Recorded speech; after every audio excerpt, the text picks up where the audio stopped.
Critical components required to treat gum disease at home within 6 months. It is not, I repeat, it is not a case of brushing and flossing that will cure your gum disease. It has to do with diet and vital nutrients that are missing from our body. Experiments have proven that diet plays a critical factor in your oral health. What is gum disease? Also known as gingivitis, this stage causes the gums to bleed every now and again from brushing, and the gums will appear swollen and dark red in color. Healthy gums are pink. The problem with this stage is it often goes undetected and causes no pain. If you are at this stage, then fix up your oral hygiene routine. You should be able to reverse the effects. Dental plaque and gum disease. Plaque doesn't cause gum disease. It's rather a side effect when the body's internal chemistry is out of whack. Let me explain. Plaque is the buildup of debris which sticks to your teeth in an unhealthy way. Particularly cooked animal proteins that are not fully digested seem to cause dental plaque. Hard plaque or calculus deposits are caused by a high level of blood calcium. When calcium levels are too high compared to the phosphorus levels, you will see calculus being formed on your teeth. It's worse when the calcium you are consuming is non-absorbable because it creates more free calcium in your bloodstream. It works the opposite way too, because if there are high levels of phosphorus and very low levels of calcium, you'll see calculus forming and the gums will be more irritated.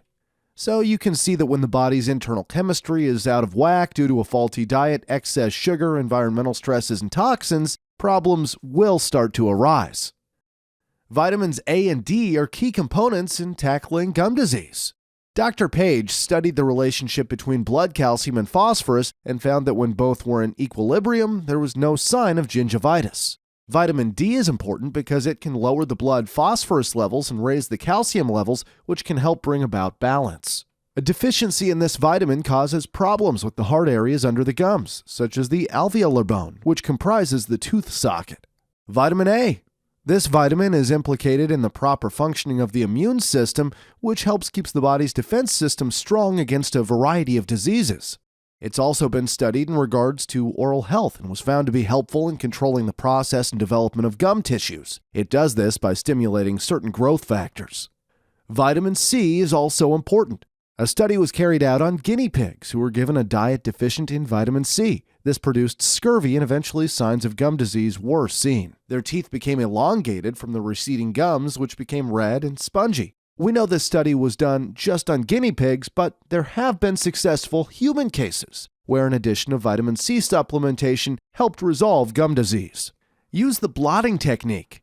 Joseph Phillips was a dentist who engineered the blotting technique. It's basically a different method of cleaning your teeth. Some of the things he said were really out there. For instance, he stated more brushing and flossing causes more gum disease. He explained that the normal motion of brushing concentrates the tartar at the gum line where it's left to fester. The gum line area, known as the gingival sulcus, is always the dirtiest after brushing. The irritating substances constantly contacting the gum tissues usually causes the gums to recede or become inflamed over time. If this area is not cleaned carefully after brushing with blotting or an oral irrigator, then brushing will lead to gum disease. How to blot at home. You basically get a specific blotting brush that has 4 rows, 41 tufts, a slender head, and gentle 0.007-inch diameter DuPont TM Tinex white round end nylon bristles. You then point the brush at a 45-degree angle at the area where the gums and teeth meet and gently start tapping for 2 to 3 seconds on each tooth. There will be no scrubbing or anything, just a tapping motion to get rid of the plaque and debris. There's also videos on this technique. We'll leave a link at the description box for you to go check out. White oak bark powder. This is an astringent herb, which means it'll help to tighten gums and make teeth firmer in their sockets. White oak bark is commonly used for bleeding gums and tooth decay and contains tannins, which help to achieve this. It also contains high levels of minerals such as calcium, manganese, and zinc, which will strengthen the teeth and jaw over time. The bark powder can be made into a decoction and used as a mouth rinse, or it can be used as a tooth powder for brushing. Leave the herb in the mouth for several minutes before rinsing to allow it time to work properly. Herbalist Matthew Wood has applied white oak bark topically to dental caries. He claims that they have healed without having to have them drilled and filled. I don't know how true that is, but at the very least, this suggests that brushing with white oak bark powder might strengthen enamel and prevent cavities. The Gum Disease Healing Program. Ramian Nagal, in his book, wrote a complete gum disease healing protocol that has worked wonders for people all around the world. And now we're going to give it to you so you can use it for yourself. Scurvy and vitamin C deficiency are easily caused by a diet that's heavy in whole grains. We recommend you limit these types of foods during your healing process. Here's what you need to do every day. 1. Take 1 to 2 teaspoons of food-based vitamin C from concentrated sources such as camu berry or acerola cherry. Note that 2 teaspoons of camu berry provides 225 milligrams of natural vitamin C. 2. 1/4 to 1/2 teaspoon for teens and 1/2 to 1 teaspoon for adults of blue ice fermented cod liver oil. This is to restore the fat-soluble vitamins A and D back into your diet for general gum health. 3.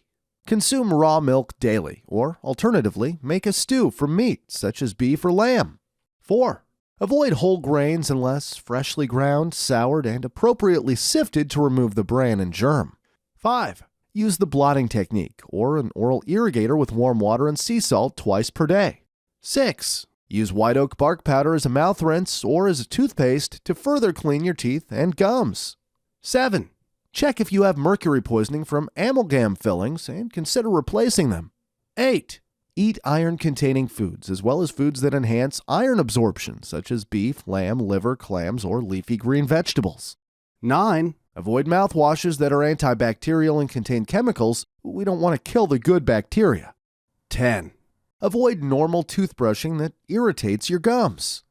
Optional is practicing oil pulling once per day. And that's it. If you follow all 10 of these steps consistently, you will be free from gum disease in 2 to 6 months. It's all about being consistent and patient with the protocol. It works! You just have to be willing to put in the time and effort to better your oral health. Links to some of the products required for the protocol will be in the description box below. Start today and let us know how you are getting on by giving bi-weekly updates in the comments section below. That's it for today, but before you go, please subscribe, share, and comment. Thanks. We'll see you later.